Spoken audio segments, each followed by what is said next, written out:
The new 2025 Toyota 4Runner, new 4Runner's and it's back. amazing how long I've been waiting to say those words. I love the 4Runner, and I love the current model, but it's been on sale for 15 years now, and it's starting to get a little old. Years. Well, now a new one is here, and today I'm going to take you on the most thorough tour yet of the new 4Runner and show you all of its quirks and features. It has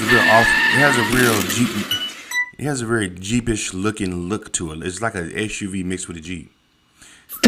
This is Doug DeMario. That's his YouTube channel. Go ahead and subscribe to this channel, guys. This video is brought to you by Cars and Bids, my online enthusiast car auction site that recently sold this and this and this. A little overview. The 4Runner has been an iconic SUV nameplate in Toyota's lineup since the 1980s. It's always been kind of a rough and tumble, mid-sized off-roader SUV. It has been kind of like that, yeah. And in recent years, it's experienced a surge in popularity with an increase in interest in off-roading. The 4Runner, like I mentioned, now 15 years old in its current form, but it just keeps getting more popular and more desired by enthusiasts who want to take it on the trails. Now, the new 4Runner will be the sixth generation of this model, and it's built in Japan on the same global truck architecture, the same platform that underpins a lot of Toyota's new trucks, the Sequoia, the Land Cruiser, the Tundra, and the Tacoma, and now the 4Runner as well. So, with those basics out of the way, let's talk powertrains. The 4Runner will be offered with a choice between two engines, and both are 2.4-liter turbocharged 4-cylinders. The departure of a V6 from the 4Runner lineup will surely cause some consternation, maybe even some shock and surprise, but before you get too upset, listen to the details. So, the base level power, any weird risks or do anything stupid with the design. It's really a great redesign in this era of strange, bizarre styling choices by some and very small, subtle evolutions by others. This is a big enough change, and yet they didn't screw it up, which is a tall order for such a beloved vehicle, but they did reasonably well. So we've covered general exterior styling, but let's talk quirks and features, starting with one of my very favorites, this exterior glass panel for the hit the thumbs up button, guys. Cargo area. You can see the top is curved to sort of wrap around the roof, which is an old school 4Runner design detail. Going back to the very first model and the second generation 4Runner, they had that, and now it's been brought back for the newest one, which really contributes to the overall look of 4Runner. And on the subject of glass, yes, the rear window still rolls down. Power automatic roll down, just like in previous 4Runner models. That's a feature a lot of people really love. Frankly, I wish a lot more cars had it, but they don't, but the 4Runner does. Another interesting quirk on the outside of the new 4Runner is lighting. Starting with taillights, you can see they're kind of cool looking. They're sort of red striped when the taillights are on, and these kind of thin stripes. It's very distinctive, very interesting, and certainly cool. And the turn signal also blinks red, and it's a fairly small piece here, just a small horizontal bar integrated into these stripes of the taillights and back. Now, as for lighting up front, also some interesting quirks and features, particularly with this 4Runner, as it's the off-roader TRD Pro model, and so it gets some cool light touches, which I'm sure will be different depending on the version you get. But for the Pro, you have a cool new running light signature, which you can see here. It's this pale orange light that's illuminated below the regular headlights. That's always on as the daytime running light, and it certainly gives a distinctive flair to this truck. Again, I suspect probably distinctive to the TRD Pro. Also distinctive to the Pro, if you look over on the passenger side headlight, when you turn it on, it illuminates a small little piece that says TRD. If you go over to the driver's side and look in that exact same spot, it illuminates a small piece that says Pro. And so if you look across the entire front of the truck and see those little light up spots, it says TRD Pro, of course, to match the trim of this truck, which is pretty cool. Again, I'll get more into all of the different trim levels in a little bit. As for sizing, the new 4Runner is about 3 inches longer than the old model, so it's a little bit bigger on the outside. bigger. And in terms of capability, Toyota says an approach angle of about 32 degrees and a departure angle of about 24 degrees. Unclear exactly which model that refers to, but it's a reasonably strong number for off-roaders who want to take their 4Runner out on the trail. And next up, we move inside the new 4Runner, and I must first apologize for the mud in all of the images you're about to see. This truck had been beautifully cleaned by the Toyota people here, but then it rained in this area where we are. It's all muddy, and so you will see mud. People often complain about that. I'm sorry. It's just the way it works. After all, this is an off-roader SUV, and so we're off-road. But open up the door in the new 4Runner, and the first thing you notice is the door panel, which has characteristic 4Runner toughness, a lot of right angles, and you can see two different layers of storage, one kind of higher up and one a little bit lower down. Of course, this one being a TRD Pro, you also have that badge there to remind you of your cool off-roaderness. But open up the door, move further inside, and one of the first things you'll notice is that the seats have the same sort of camo trim as my Sequoia, which I recently complained about in a different video. The seats still have that trim. It probably can't be removed, just like in my Sequoia, which I guess whatever. Thankfully, the fenders in the TRD Pro 4Runner do not have that same camo trim, which I gotta say looks pretty good. And I have a suspicion I'll be wrapping my Sequoia fenders to match the look of these. But anyway, next we move further inside, and I'm gonna start with some of the features in here, specifically with the off-roader equipment. So, four-wheel drive. You can see this switch here will adjust between two-wheel drive, for high, and for low. And it's kind of weird to operate. You push this button on the side to basically unlock it, and then you switch the switch to whichever one of those items you want. Of course, two-wheel drive high is kind of the default when you're just cruising around town. Now, interestingly, the new 4Runner will be available in 3 different drivetrain configurations. You can still get it in base rear-wheel drive, two-wheel drive only with no four-wheel drive component. Or you can get it with full-time four-wheel drive, which is always on, or you can get it like this truck is equipped with part-time four-wheel drive, meaning that it's in two-wheel drive until you shift into four-wheel drive when you need it. Now, in addition to that, you can see on top of the four-wheel drive rocker switch, there's a big dial here, a very big dial. Further emphasized with, well, for example, the floor mats, which have this tire tread pattern going over the earth. And over on the passenger side of the dashboard, you have this giant Toyota lettering printed on this carbon fiber look trim that's cool and tough and off-roady. You also have this big grab handle here on the passenger side that's rubberized, so the passenger can hold on when the driver starts to do crazy stuff off-road.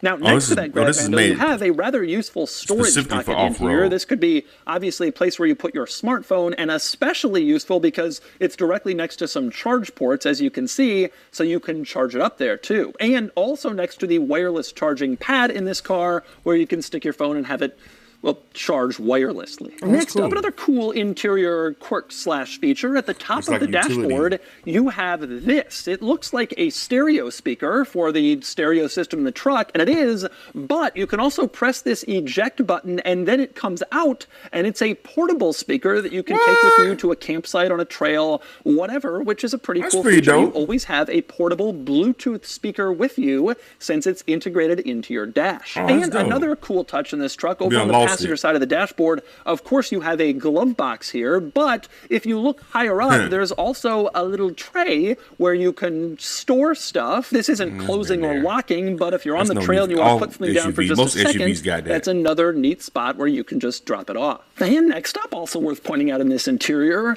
the dials to adjust stuff. In the center control stack, the dials to adjust the climate control, absolutely massive. Same deal with the volume dial and basically all of the buttons. The theory here is you can use them with work gloves. You don't have to take them off. You're out somewhere in the frigid cold. You got big gloves on. You can still adjust all this stuff, but they also look cool and again contribute to the feeling of toughness inside this truck. Now, we move on to the left side of the steering wheel, and you can see several rows of buttons over here. The top row is some fairly standard stuff, your power tailgate, your auto high beams, controls for the regular things. Below that, you have a few auxiliary switches. You can hook those up to accessories if you want to install them in your truck. So, for example, a winch, if you want to install one of those, you have a switch for it, and you don't have to wire up some janky-looking aftermarket switch that doesn't really fit with the look of the truck. Or another light bar, whatever it is that you want. And speaking of light bars, it's also worth pointing out that you have the control for your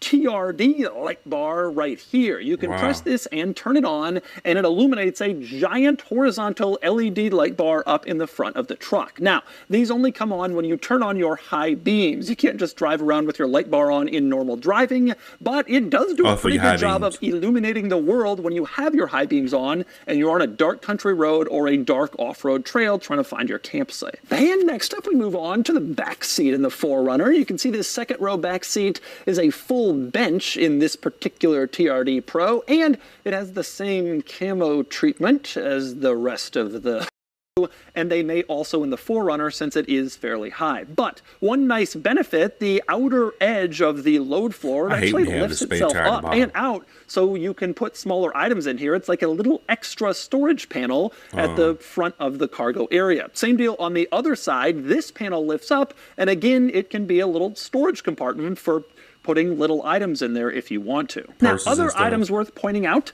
in the cargo area of the new 4Runner. For one, you got another household-style power outlet, which again adds to the practicality. Oh, that's pretty cool. They got a household outlet. You want to plug in an air compressor, fill up your tires, you can do it back here pretty easily. You also have some storage pockets over on the side. Now, these pockets are obviously mainly going to be used by third-row passengers in 4Runners equipped with a third row as cup holders or rear storage. But even if you don't have the third row, they're pretty useful to have little extra storage compartments on the side of the cargo area that add a little extra practicality if you want a place where you can put gear and not have it roll around and back. And finally, I want to talk market positioning, pricing, and trim levels with the new 4Runner. Like I have already mentioned, this particular 4Runner is the TRD Pro. That's the tough off-roady version, and it is one of 9 trim levels that the new 4Runner is now offering. The trim levels are, there is the base SR5, as there always has been, then the TRD Sport,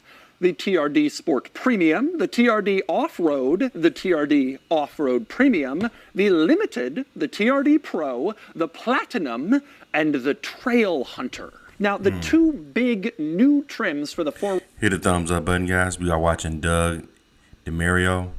Go ahead and subscribe to this channel. Subscribe to Charles in Israel. Let's continue on. Runner this year are the Trail Hunter and the Platinum. So let's cover them. Platinum. Trail Hunter is going to be an overlanding focused version of the 4Runner, whereas the TRD Pro is for technical off-roading in the toughest possible spots. The Trail Hunter is more for going camping in far-reaching places, the regular overlanding thing. I think this vehicle deserves.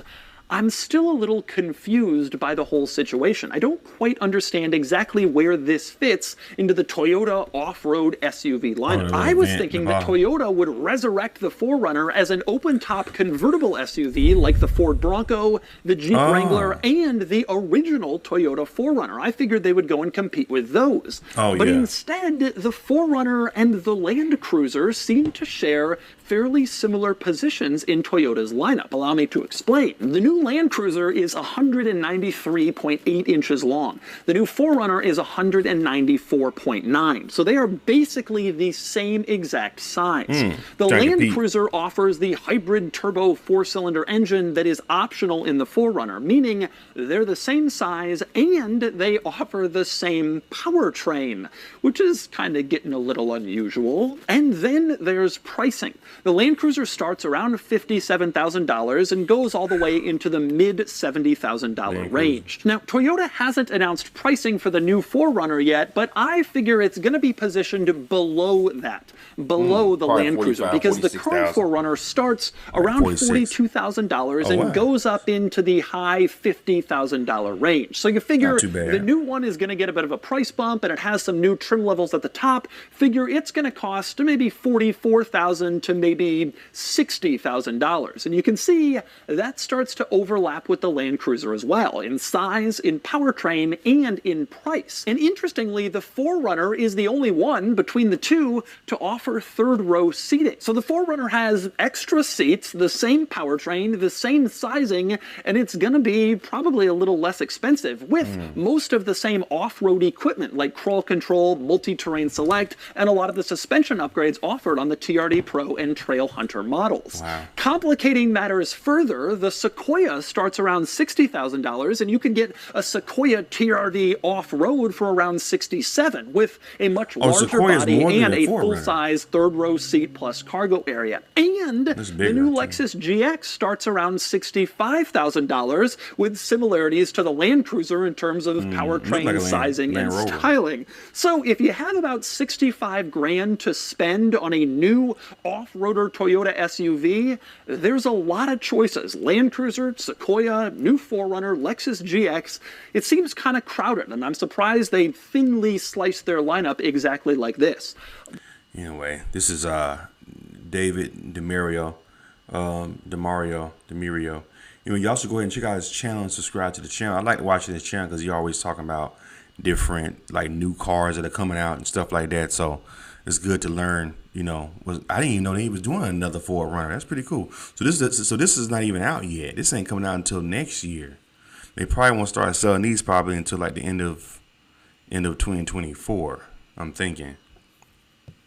You know, nice though. I like it. I like the color. I like the new color schemes they have on the Toyotas for the RAV4, the new RAV4, and also for the new Toyota 4Runner. Pretty cool. Pretty cool. Anyway, what do y'all think about this video, man? Are y'all gonna be buying the new Toyota 4Runner when it comes out? Let me know in the comments. Hit that thumbs up button and subscribe to Charles and As World. Appreciate it.